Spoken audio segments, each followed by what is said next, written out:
यो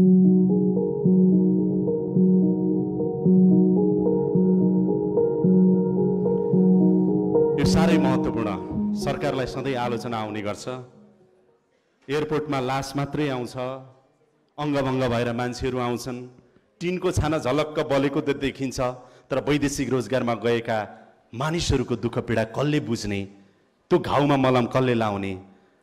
अब त प्रधानमन्त्रीज्यू आजबाट 2002 रुपियाँ तिरेपछि 1300 रुपियाँ आफ्नै खातामा जम्मा हुन्छ। 700 रुपियाँ खर्च गरिसके पछाडि तपाईको चाहिँ नि अशक्त भयो, अपाङ्ग भयो, जीवनभर भत्ता पाइन्छ, अवकाश भत्ता छ। यो 40 लाख वैदेशिक रोजगारमा रहेका नेपालीहरूले यो सामाजिक सुरक्षाको दायरामा रहने क्रमको आज सुरुवात भएको छ। अब यो एक्सेलरेट हुनेछ, यसले तीव्रता पाउनेछ। धेरै धेरै धन्यवाद छ सम्माननीय प्रधानमन्त्रीज्यूलाई। त्यस्तै गरेर बधाई छ गोपाल सङ्ग्रौला अनि तपाईँको परिवारलाई। आजबाट तपाईँ पनि सामाजिक सुरक्षाको दायरामा पर्नु भएको छ।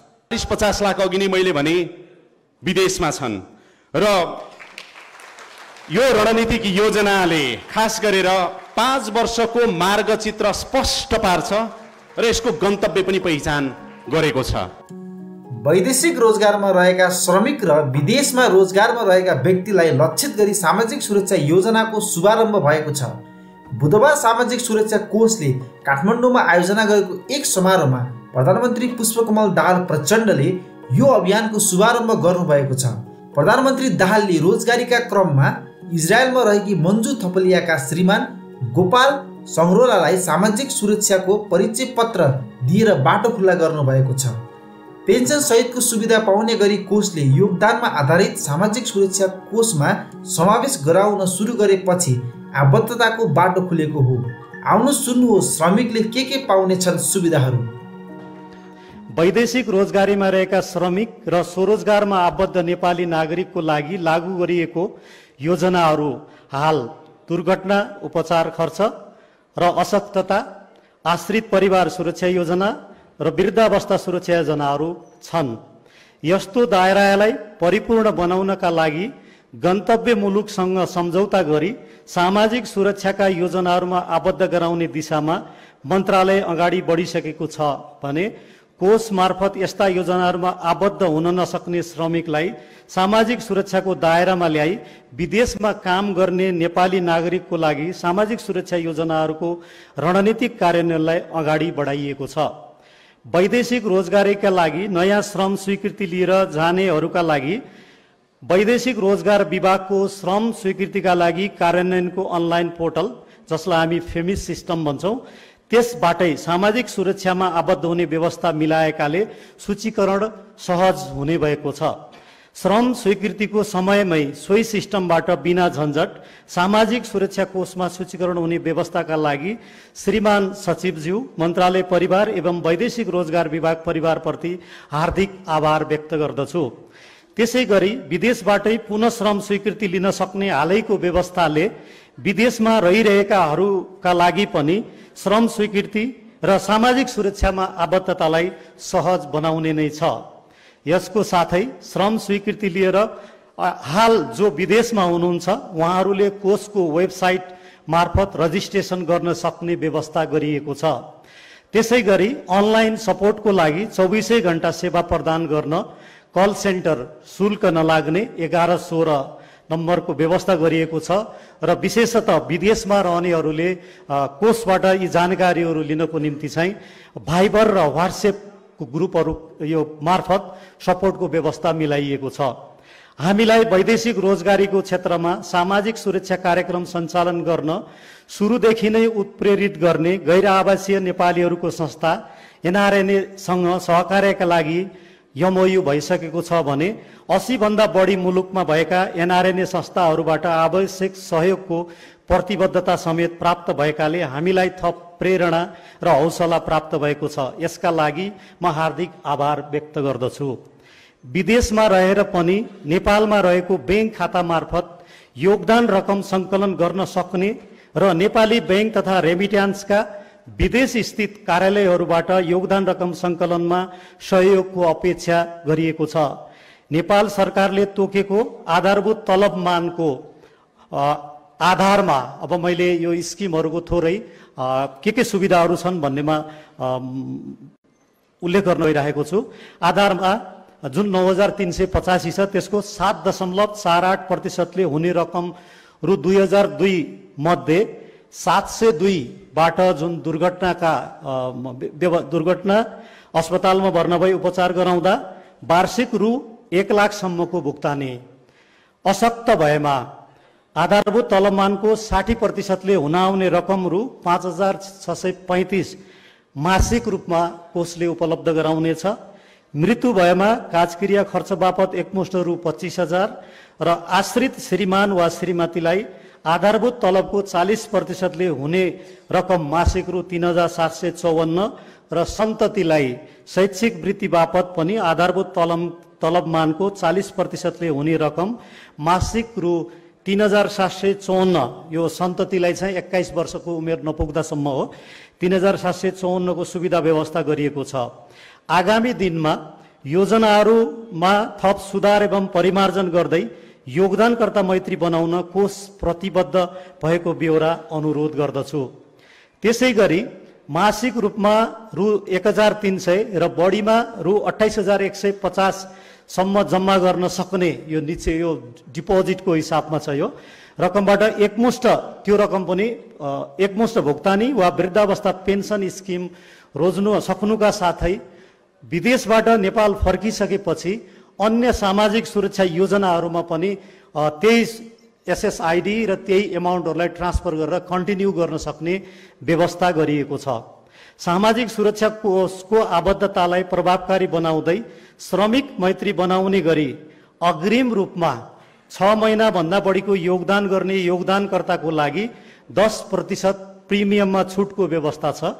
3 वर्षसम्म सामाजिक बिमा बापत कुनै सुविधा उपभोग नगर्ने योगदानकर्ताको हकमा 20% प्रिमियम फिर्ता हुने प्रावधानका साथै औपचारिक माध्यमबाट खर्च कटाई तलबको 70% विप्रेषण पठाएको प्रमाण पेश भएमा, भनेको यो कार्यविधिले विदेशमा बस्ने नेपालीहरूले नेपालमा औपचारिक च्यानलबाट रकम पठाउन प्रेरित होस् भन्ने अभिप्रायले व्यवस्था गरिएको, त्यसमा चाहिँ पेश गरेमा 20% सम्मको प्रिमियम रकम फिर्ताको सुविधासहित सुरक्षा योजना कार्यविधिमा व्यवस्था गरिएको छ। यसरी योगदानकर्ताले 50% सम्मको प्रिमियम छुटको उपयोग गर्न सक्ने प्रावधान कार्यविधिमा रहेको छ। अब म कोषले विगत 1 वर्षमा सम्पादन गरेका केही मुख्य गतिविधिहरू प्रकाश पार्ने अनुमति चाहन्छु। कोषले सञ्चालन गर्ने स्वास्थ्य उपचार तथा मातृत्व सुरक्षा योजना र दुर्घटना योजना अन्तर्गतका सुविधाहरू योगदानकर्ताले कोषको प्रणालीसँग आबद्ध स्वास्थ्य संस्था मार्फत सोझै नगद रहित रूपमा यसै आर्थिक वर्षदेखि नै प्रदान गर्ने कार्य प्रारम्भ गरिएको छ। हाल यस्तो परिचय पत्र अथवा एसएसएफ एप जुन मोबाइलमा उपलब्ध छ त्यसका आधारमा कोषको सुविधा प्रदान गर्ने अस्पतालहरू, यो अस्पतालमा गरी यो सुविधा लिन सक्नुहुन्छ, सङ्ख्या 46 रहेको र 85% भन्दा बढी उपचारको दाबी अस्पतालबाटै हुने गरेकाले योगदानकर्तालाई प्रविधि मैत्री सेवा प्रवाह हुन गएको छ। यस पवित्र कार्यमा आबद्ध अस्पताल व्यवस्थापन प्रति कोषको तर्फबाट आभार व्यक्त गर्दछु र निरन्तर सहयोगको अपेक्षा गर्दछु। क्रमशः थप अस्पताल सेवा अनलाइन गर्दै सहज स्वास्थ्य सेवा प्रदान गर्दै लग्नेछौँ। कोषले यसै वर्षदेखि लगानी कार्यविधि बमोजिम योगदानकर्तालाई प्रदान गरिने सापटी रकम प्रदान गर्न प्रारम्भ गरिसकेको छ। विशेष सापटी योगदानकर्ताले मोबाइल एप मार्फत अनलाइन रिक्वेस्टमा त्यसरी रिक्वेस्ट प्राप्त भएपछि त्यसलाई एप्रुभ गरेर सिधै ब्याङ्क खातामा पठाउने ट्रान्सफर गर्ने व्यवस्था गरिएको छ। सामाजिक सुरक्षा योजनाबाट प्रदान गर्ने शिशु स्याहार, सुत्केरी विधाको तलब, अवकाश सुविधाको दाबी तथा भुक्तानी सबै अनलाइन प्रणाली मार्फत नै हुने गरेको छ। कोषको सङ्गठन संरचना यसै वर्ष पुनरावलोकन गरी विराटनगर र सिमरामा शाखा कार्यालय स्थापना गरिसकिएको छ भने बुटवल र नेपालगञ्जमा समेत सम्पर्क कार्यालय स्थापना गरी सेवा प्रवाह गरिएको छ भने पोखरामा सम्पर्क कार्यालय स्थापनाको लागि नीतिगत निर्णय भई स्थापनाको प्रक्रिया अगाडि बढिसकेको छ। कोषको चालु आवकको लागि 8% ब्याज दिने निर्णय यो योगदानकर्ताको लागि हो। कोषले गरेको छ कोषले सुरक्षित लगानी मार्फत दिगो प्रतिफल दिने नीति अनुरूप रहेर निर्माण गरेको लगानी कार्यविधि स्वीकृत भई कार्यान्वयनमा आइसकेको जानकारी गराउँदछु। संस्थागत सुशासनको पालना, आन्तरिक निर्णय नियन्त्रण प्रणालीको असल कार्यान्वयन तथा योगदानकर्ता एवं रोजगारदाता मैत्री सेवा प्रवाह गर्दै अगाडि बढ्नेमा कोष प्रतिबद्ध रहेको बेहोरा समेत अनुरोध गर्दछु।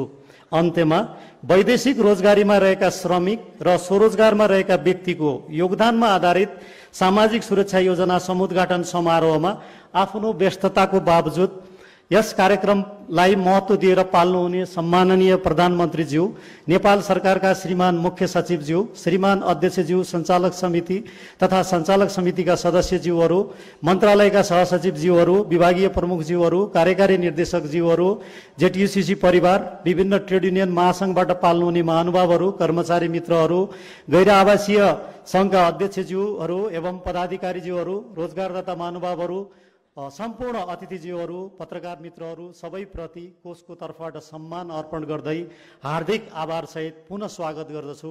हस्, धन्यवाद। भन्दा पहिला त असाध्य प्रभावकारी उद्घोषणका लागि उद्घोषकलाई धन्यवाद भन्न चाहन्छु। कार्यक्रमका अध्यक्ष एवं श्रम, रोजगार तथा सामाजिक सुरक्षा मन्त्रालयका सचिवज्यू, नेपाल सरकारका मुख्य सचिवज्यू, मञ्चमा रहनुभएका सबै विशेष अतिथि महानुभावहरू, कार्यक्रममा सहभागी सम्पूर्ण महानुभावहरू, सञ्चारकर्मी मित्रहरू सबैलाई नमस्कार र अभिवादन भन्न चाहन्छु। मैले पहिलोचोटि गणतन्त्र नेपालको प्रधानमन्त्रीको जिम्मेवारी लिँदै गर्दा विदेशमा रहेका नेपालीहरूको नागरिकताको विषय बडो संवेदनशील र गम्भीर थियो। प्रधानमन्त्रीको हैसियतमा मैले विदेशमा रहेका नेपालीका नागरिकताको समस्या समाधान गर्नको निम्ति निकै ठुलो छलफलको आयोजना, बहस र आफ्नो ठाउँबाट योगदान गरेँ र संविधान निर्माण हुँदै गर्दा आधारभूत रूपमा, पूर्ण रूपमा त अझै बाँकी छ, तर आधारभूत रूपमा त्यो समस्या समाधान भयो।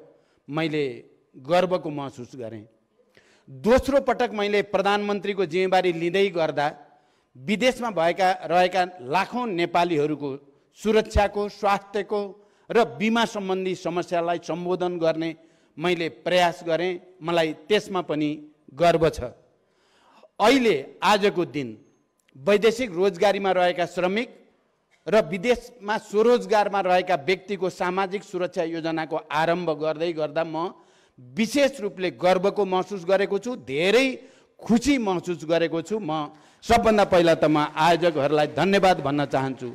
यो एउटा ऐतिहासिक कार्यक्रमको शुभारम्भ गर्ने र मलाई प्रमुख अतिथिको रूपमा यसमा केही कुरा बोल्ने अवसर जुटाएकोमा पनि आयोजकहरूलाई म विशेष धन्यवाद दिन चाहन्छु। यस सामाजिक सुरक्षा योजनालाई सार्थक बनाउने कार्यमा अहोरात्र खटिनु हुने सामाजिक सुरक्षा कोषका कार्यकारी निर्देशक लगायतको पुरै टिम एवं कोषका अध्यक्ष साथै मन्त्रालयका सचिव लगायत कर्मचारीको छु। आज मैले यो योजनाको प्रभावकारी कार्यान्वयनमा सकारात्मक र रचनात्मक सहयोग गर्न निजी क्षेत्र, ट्रेड युनियन, गैर आवासीय नेपाली सङ्घ साथै सबै श्रमिक दिदीबहिनी दाजुभाइहरूलाई आह्वान समेत गर्न चाहन्छु।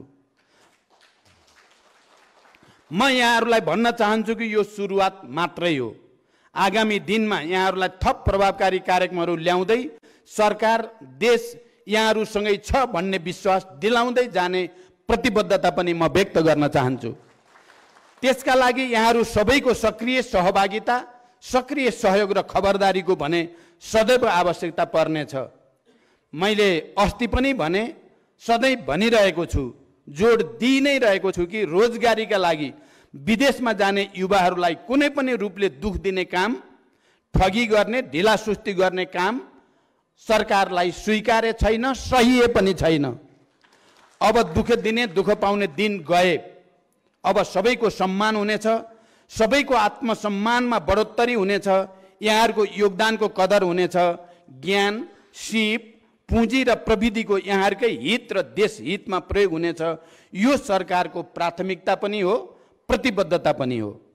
मन्त्रालयले विदेशमा जान चाहने युवाहरूलाई तालिम दिएर दक्ष र सक्षम बनाएर मात्रै पठाउने गरी तयारी गरिरहेको छ। यसका लागि 6 महिनाभन्दा कम अवधिको तालिम प्रदान गर्न, तालिम प्रदायक निकायको पुनर्संरचना गर्नको लागि मन्त्रालयले गरेको तयारी अनुरूपको कार्यलाई यथाशीघ्र अगाडि बढाउने प्रतिबद्धता पनि म यो अवसरमा व्यक्त गर्न चाहन्छु। साथै वैदेशिक रोजगारीका लागि नयाँ नयाँ अवसर र गन्तव्यहरूको खोजी गर्ने मन्त्रालयको तयारीलाई समेत मैले प्रोत्साहन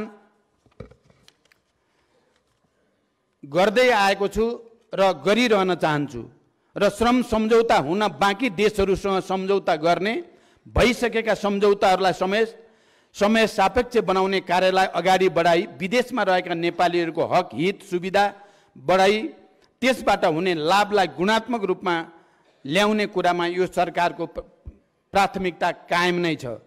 देशको अर्थतन्त्रको मेरुदण्डको रूपमा योगदान पुर्याइरहनु भएका विदेश जाने युवाहरूलाई सहजताका लागि श्रम मन्त्रालयले लामो समयदेखि सहजताको प्रयास गरिरहेको, डिजिटल लेबर एडमिनिस्ट्रेसनको अभ्यास गरिरहेको, धेरै हदसम्म समस्या समाधान हुँदै गएको छ। आगामी दिनमा पनि थप जनमुखी श्रमिक मैत्री सेवा प्रवाह गर्ने र युवाहरूले दुःख पाउने अवस्थाबाट पूर्ण रूपमा मुक्ति दिलाउन म विशेष निर्देशन पनि गर्न चाहन्छु। यस सन्दर्भमा पनि म नेपाल सरकारका मुख्य सचिव, जोसँग मेरो तेस्रो चोटि प्रधानमन्त्री भएदेखि लगातार अन्य सबै मुद्दाको साथसाथै विदेशमा रहेका नेपालीहरूको हक हितको बारेमा चर्चा हुने गरेको छ, म उहाँलाई पनि धन्यवाद भन्न चाहन्छु। र अझ विशेष रूपमा श्रम सचिवज्यू एकनारायण अर्यालज्यू, मैले सुरुमा एउटा कार्यक्रममा उहाँसँग समय सम्बोधन गर्दा नै मैले राम्रोसँग बुझेँ कि उहाँको गम्भीरता, उहाँको वैदेशिक रोजगारीमा रहेका नेपालीहरूलाई सम्बोधन गर्ने, उनीहरूको हक हितको प्रति जिम्मेवारी बोध गर्ने तत्परता देखेर म निकै प्रभावित भएको थिएँ। र अहिले यो सामाजिक सुरक्षा योजनाको शुभारम्भसँग आउँदा उहाँले जो मेहनत गर्नुभएको छ र कोषका अरू पदाधिकारीहरूले, म एकनारायण अर्याल र अरू सबै पदाधिकारीलाई पनि विशेष धन्यवाद भन्न चाहन्छु।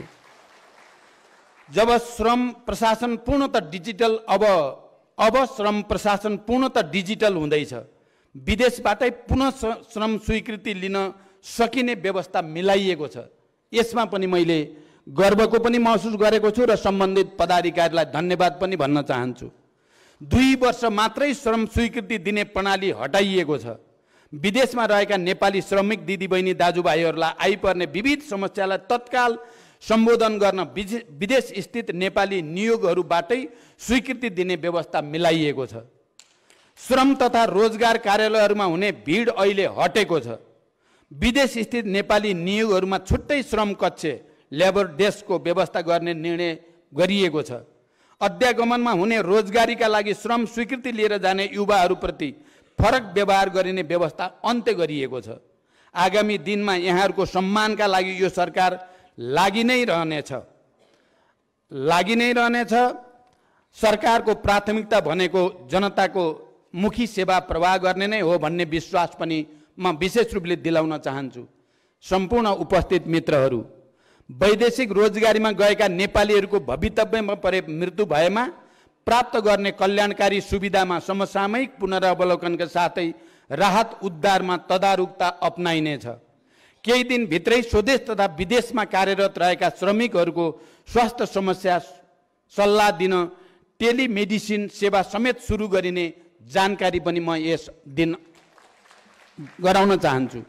आज यो समारोहमा श्रम रोजगार तथा सामाजिक सुरक्षा मन्त्रालयको 5 वर्षे रणनीतिक योजना सार्वजनिक गरिएको छ। यो धेरै महत्त्वपूर्ण छ। यस बमोजिम काम गर्न सकिए हाम्रो श्रम प्रशासन वास्तवमै अनुकरणीय हुन जानेछ र यो योजना कार्यान्वयनमा सरकारको पुरै सहयोग रहने विश्वास पनि म दिलाउन चाहन्छु। मन्त्रालय, विभाग र कार्यालयहरू मार्फत नीतिगत समन्वय गरी आफ्नो कार्यक्षेत्रभित्रका प्रतिष्ठान र श्रमिकहरूको अनिवार्य आबद्धताको व्यवस्था गर्नुपर्नेछ। एकीकृत सामाजिक सुरक्षा प्रदान गर्ने गरी सामाजिक सुरक्षा सम्बन्धी छरिएर रहेको कानुनहरूलाई एकाकार गरी कोषको कार्यक्षेत्र प्रस्त गर्न ढिला हुँदै गएको छ। यस कार्यमा सरकारले उच्च प्राथमिकता दिई अगाडि बढ्ने विश्वास पनि म दिलाउन चाहन्छु। सामाजिक सुरक्षा कोषमा आबद्धताको संस्कार बसाल्न कानुनले निर्देशित गरेको सहयोगदानको प्रावधानलाई कार्यान्वयनमा ल्याई सबै क्षेत्रको अपनत्व स्थापित गरिनेछ। कोषको लगानीलाई राज्यको भौतिक पूर्वाधार विकास, उद्यमशीलता लगायतका उत्पादनमूलक क्षेत्रमा लगानी गर्ने नीतिगत व्यवस्था गरिनेछ। सरकारी सेवामा करारमा, यहाँ उद्घोषकजीले मलाई विशेष रूपले बोल्न भन्नुभएको थियो, मैले पहिले नै त्यसको तयारी गरेरै आएको थिएँ। सरकारी सेवामा करारमा कार्यरत श्रमिकहरूलाई समेत हालसम्म सामाजिक सुरक्षा कोषमा आबद्ध गर्न नसकिएकोमा मलाई विशेष दुःख लागेको छ र यस सम्बन्धमा आवश्यक व्यवस्था मिलाउने काममा म लाग्ने नै छु, यो विश्वास पनि म दिलाउन चाहन्छु। अन्त्यमा यो कार्यमा खटिने सबै कर्मचारीहरूलाई धन्यवाद दिँदै सबैको सहयोग र समन्वयमा यो योजना पूर्ण र सफल रूपमा कार्यान्वयन हुनेछ भन्ने अपेक्षाका साथै आज गैर आवासीय नेपालीहरूको तर्फबाट दुईटै अध्यक्षहरूले जो प्रतिबद्धता व्यक्त गर्नुभएको छ त्यसकाबाट पनि यसको कार्यान्वयनमा धेरै सहजता आउने विश्वास मैले लिएको छु र उहाँहरूलाई पनि विशेष धन्यवाद भन्न चाहन्छु र यही अपेक्षाका साथै यस कार्यक्रमको पूर्ण सफलताको शुभकामना सहित बिदा हुन्छु। धन्यवाद, अभिवादन।